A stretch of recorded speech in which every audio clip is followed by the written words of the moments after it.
Ellerinize dokunduğumu yavaşça gösterebilir misiniz? Sağ ellerinizi şu şekilde uzatmanızı istiyorum ve gözlerinizi kapatın. Ben söyleyene kadar da sakın açmayın. Şu anda ikinizin arasında bir bağ kurmaya çalışacağım. Nasıl? Süper, çok güzel. Sakın ben diyene kadar gözlerinizi açmayın. Şimdi bir yerinize sırayla dokunacağım ve birazdan nereye dokunduğumu soracağım. Lütfen doğru bir şekilde ben sorduğum zaman cevap verip unutmayın, aklınızda tutun. Nerenize dokunduğumu yavaşça gösterebilir misiniz?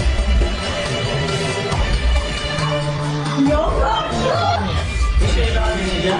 Bu bebek sizin aranızda bir bağ kurmaya çalışacağım. Hazır mısınız? Bence aslında kadın tutulmamıştı. Sadece arka alıyorsunuz. Biraz önce bebeğin